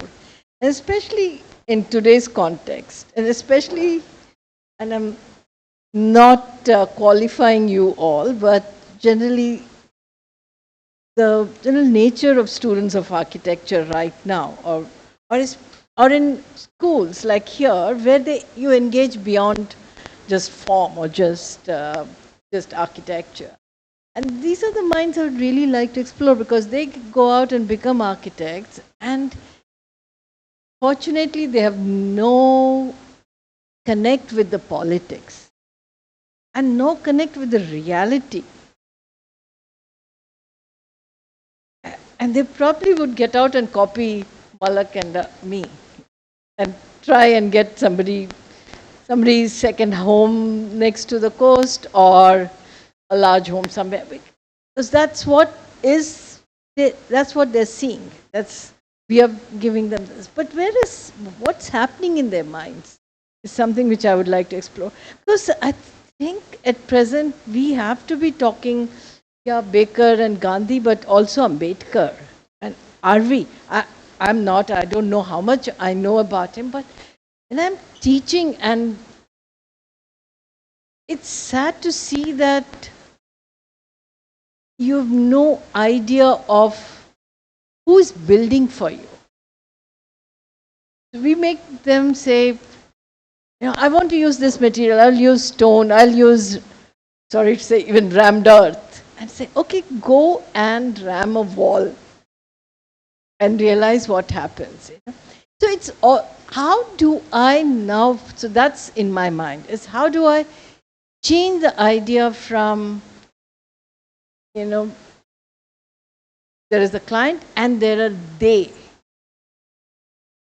They will build it, they will make it. And how will an architect be also working as a provider, but not becoming this whole thing that I'm giving job to the person, but how does one work in teams?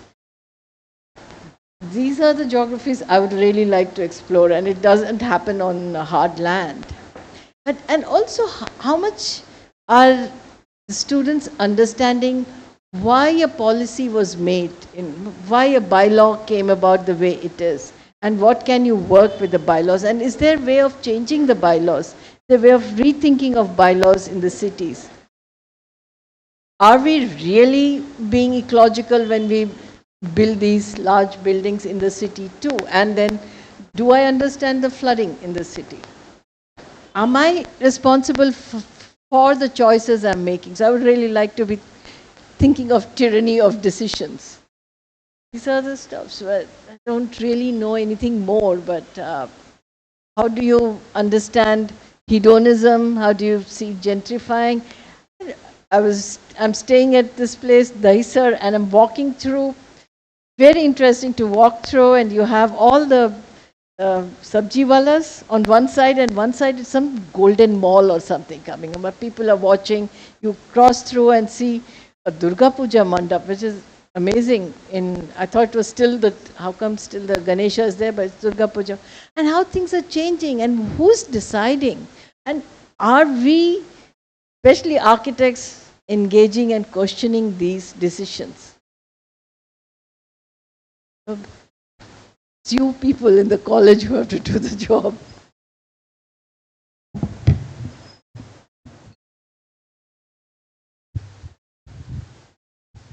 Yeah, I have the the good fortune of speaking after you. So I always I always get to take some things from where you have started off. Precisely the geography of the minds, I believe that whether it's the the stakeholders who are not really part of the design discussion and narrative, and the students here itself, like Chitra said, what is going on in their minds. I can see, I've taught at SEA, so I know for one that at SEA there's a lot of discussion about politics, about the intangible aspect of architecture, which is generally not discussed in many colleges. But generally, I agree with you that institutions need not just well to uh, kind of expose the students to the real aspects of of the needs of people and practice the processual aspects of practice. But at the same time, I feel it is a responsibility of practicing professionals as well as to participate in these institutes, right? Because what generally happens is, uh, if you do not have people who are exposed to these concerns and who've seen it right at the ground level, if they are not engaging with students through these institutes, that also becomes a kind of disconnect, right? Because the absence of that is a huge problem. The absence of that is a huge problem, as what I see is coming out of institutes.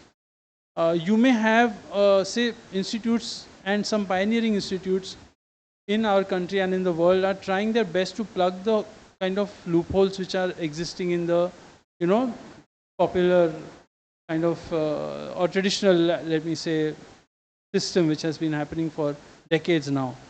But it is up to, let's say, also people who are in the practice of actually building, or who are at the ground level working with the physical implementation and delivery of these buildings, to engage with these institutes, and therefore with the minds which are coming up, and share these concerns and connect the whole thing between what you said and with the kind of problems of physical practice of building.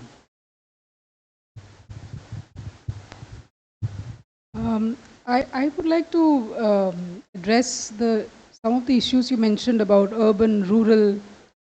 I think that architects are a very small percentage of everybody, of all the built forms that actually come in. There are very few people, few designers who are really involved in this.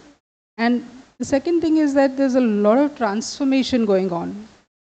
If you look at rural areas, there's so much rapid transformation. Just as an example, I had conducted a study tour some 2 years ago. We were studying a small village in Himachal Pradesh. We were studying the traditional architecture with respect to its thermal comfort, doing all the number crunching and putting up the instruments and all that. But there are so many challenges in real terms, in terms of policy, in terms of availability of materials. The first thing you notice is that in every village there is a cement shop there. There is a good marketing network all over the country which makes this material available to people, easily available.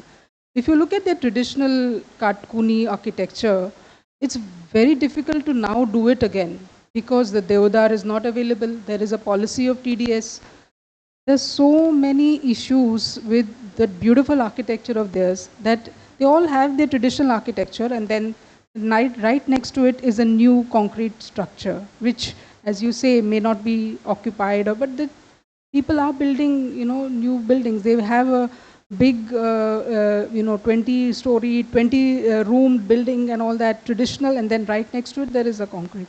So there is a lot of transformation happening in which we as architects are not involved, and we could be, but there are a lot of policy, this needs to be recognized that this traditional architecture is going away. If you want people to construct in that way, or if you want that architectural style to be there, then what needs to be done? Some kind of incentive, encouragement, some material availability, all of these things are factors. And, I feel that there is a big gap in our thought of what should be and what is actually happening in terms of even the aspirations of people, whether it is in the city or in the rural areas. We think that they might be wanting this, but actually may not be so. They just want to be like those city dwellers. Thanks, the three of you. A quick comment, then we'll open it up, the discussion to the audience. Very quickly. So, just from the previous discussion, a few observations that, most of the urbanization right now is not happening in cities. It is happening in smaller towns and bigger villages. So the model of construction which can, let's say, at least stimulate some consideration for sustainable or alternative, kind of construction, is the kind of construction which may even be, say, a sample for a farmhouse or something like that, and buildings which are done in the countryside.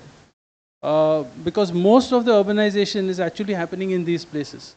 It's not happening in cities. They have limited space, and there's, and the solutions are pretty predictable of what will happen. It's just a little bit here and there in technology, or say something more greener or something like that in terms of the formal green.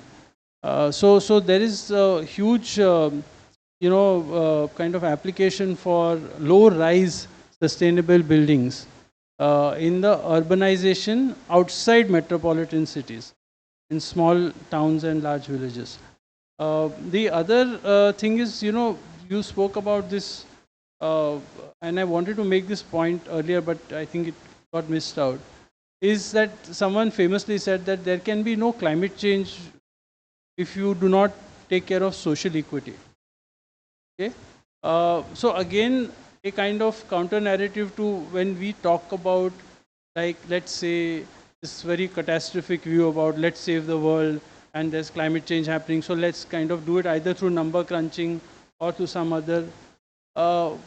When people, humans and communities are not involved in the plan towards this kind of, let's say, greening or sustainable action, it is never going to succeed, because they have to be the prime kind of, let's say, medium. And in that, like what Chitra was saying, that it is never going to happen without entering their palette of choices in their mind.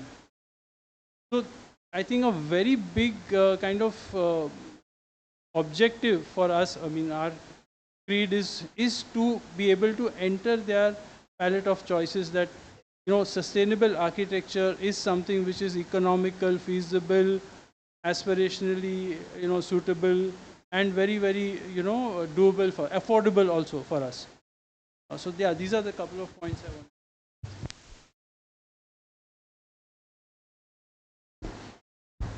I do have follow-up questions, but I'll open up the discussion to the audience and take comments, questions, observations that you all might have. Yeah.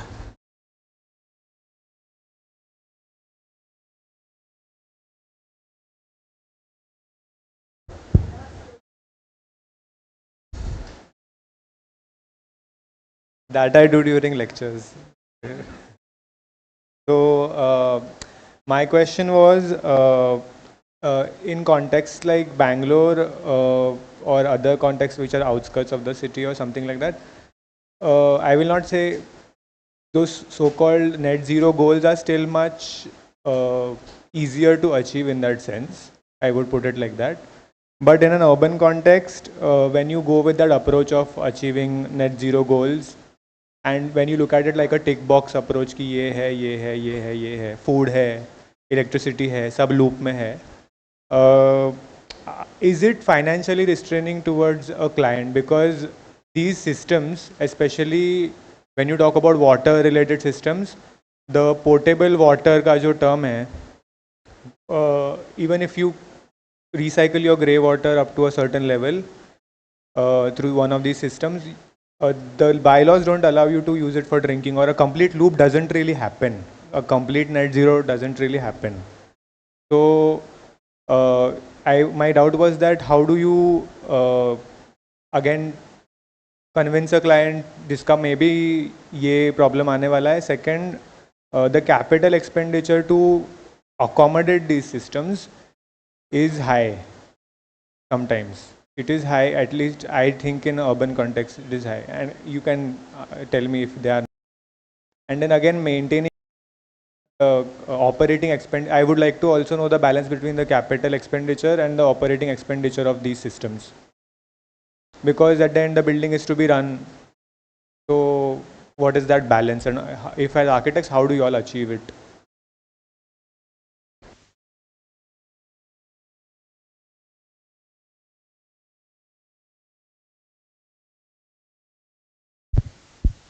Um, so yes, when you do certain things like wastewater treatment or even rainwater harvesting, that is going to be additional expenditure for the client, definitely, and the client has to be ready to go for that.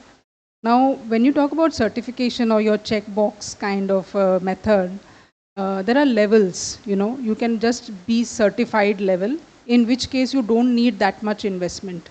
But if you want to go towards platinum or even gold, then there is expenditure involved, right? And this is given right in the beginning to the client, that at the feasibility stage, that if you want platinum, this is your rough external amount of extra expenditure that is there, right?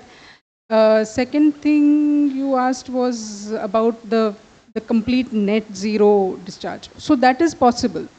I'll tell you how. Because rainwater harvesting, when you are doing rainwater harvesting, and if you are able to treat your water to the right level, then to drinkable or usable level, then it can be possible. Because rainwater is actually pure form of water. So if you have good amount of water, you can do it.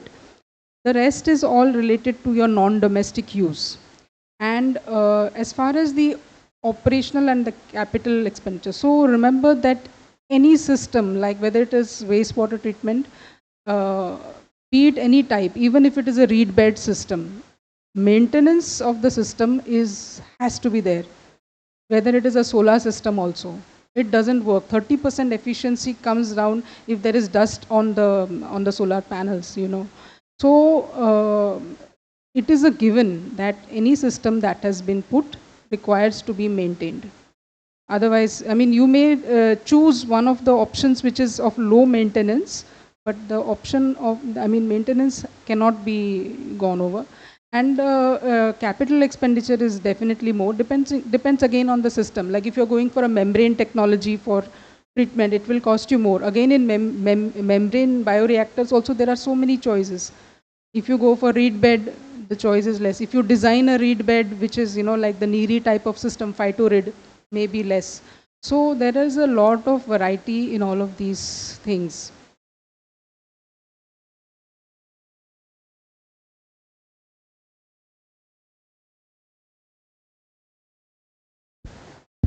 So you talked about the basic level clearance which can be easily achieved, but in a way, does it imply that sustainability is for the people who can financially achieve sustainability? And See, there is a cost for water and energy. If you are a commercial building, or even if you are a residential building, now if you go to some countries, the cost of water is so high, so they are using water very judiciously, right? In our country, water cost is the lowest, so people tend to waste. So when you do that sort of thing, you have to pay a price for making your building sustainable. Now systems also, like the aerators, for example. Now the cost of aerators has come down like anything, and with that you can reduce by 50% of your water consumption. So that's a big deal. So there are many companies who now place targets as per their global goals, that by this year we will go. Company like Godrej has set its targets with the sustainable building, SBTI, science-based targets. So there are many companies who've set their own targets, that their all operational, everything, how they are going to plan new buildings, how they are going to do it, like that. So I guess it's for it's the value that the sustainability of the corporate carries.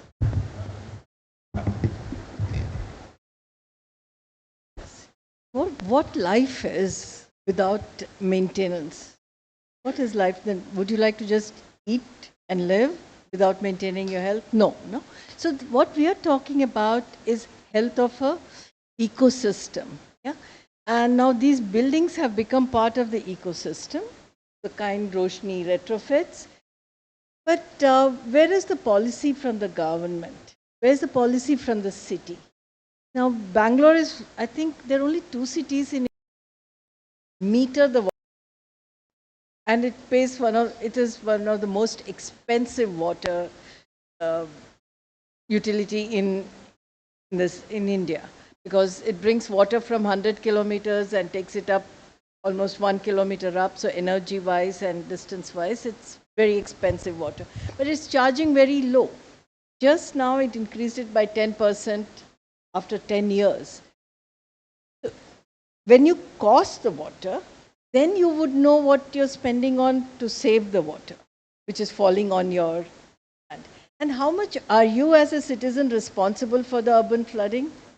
Berlin has rules that the building cannot throw its water out, and so it has to use it within its premises. Singapore treats its water and drinks its water. The Prime Minister is in the advertisement. And in Bangalore, there are apartments which are treating and drinking the water. So if you spend that much money and if you're not going to get water, even after digging 1,000 feet, then you will treat water. So first of all, if you need it, you do it.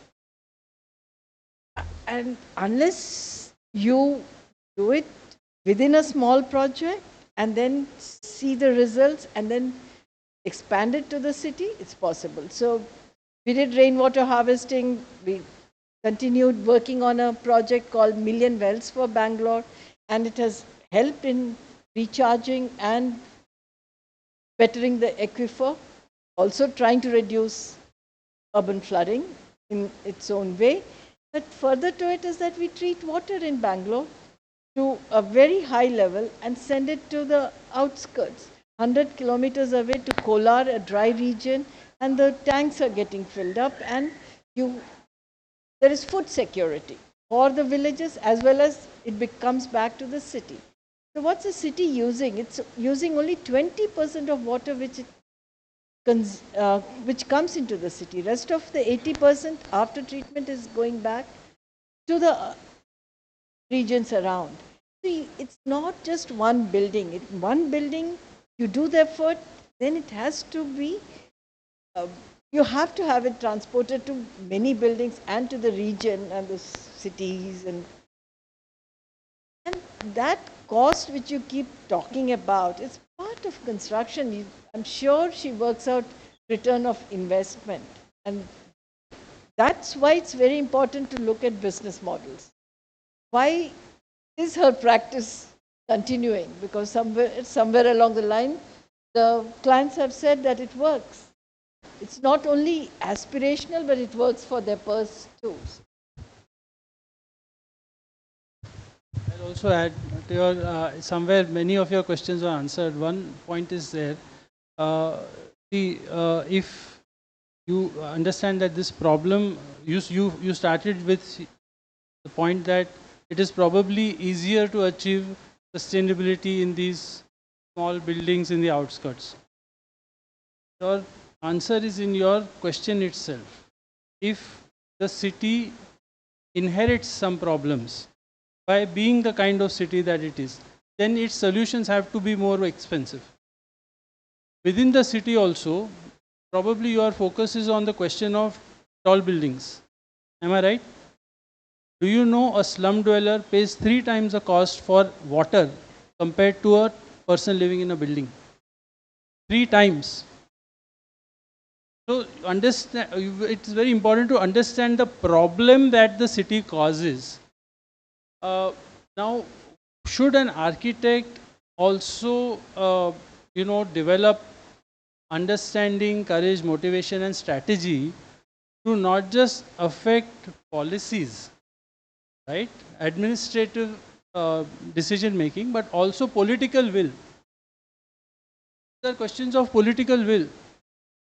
As much as you may talk about instruments of planning and this and that, finally an illiterate criminal is telling your bosses, how to run the city. Okay. So the thing is like this. So your questions are, I understand that they are based in a technological thing, but the answers are not in the realm of technology alone or economics alone. We'll just take one last question and then we'll wrap it up. Question.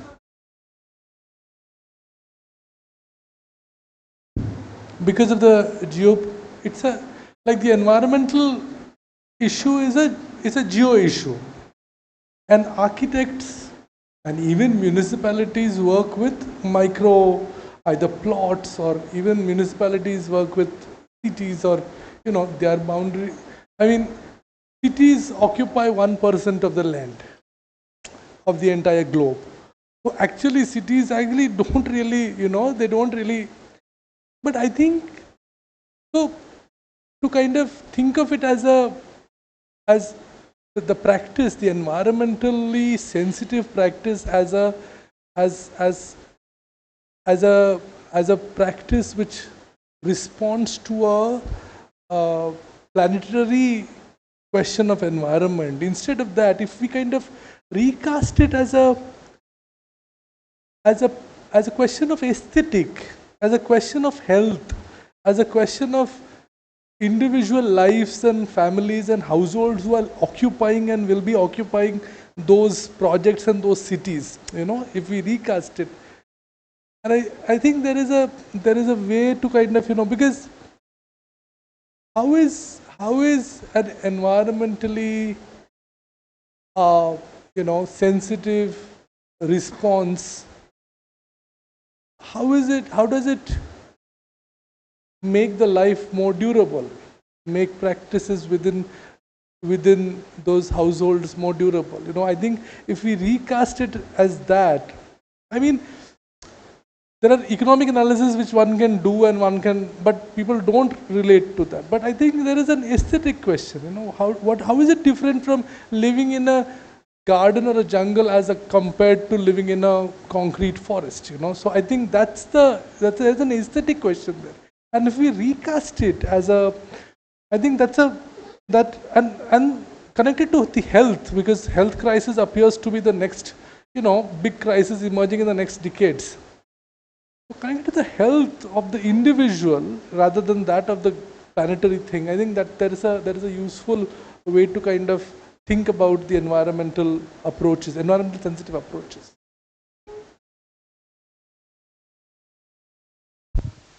As a quick response to that, one, I think that this is, when you talk about city, it has to do with the policies. When we see so much of high-rise buildings coming so close to each other, or even the SRA buildings, that is leading to the kind of the habitats that we are seeing. So that's one of the things that I think is happening. The second thing, when you mentioned about health, apparently this is what is coming out, is that psychological health is the next big thing that is coming. Psychologically.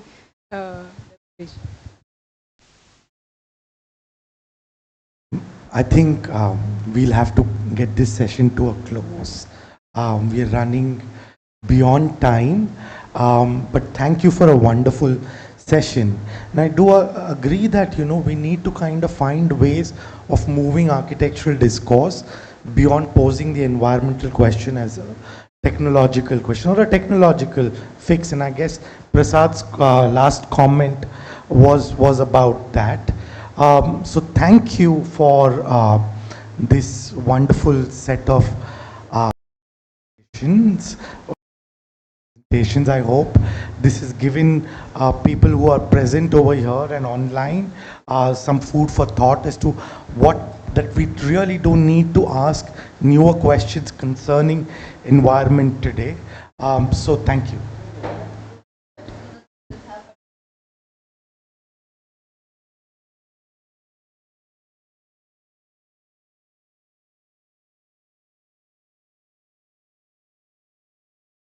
Now in India, we are on the upward slope of the Kuznets curve.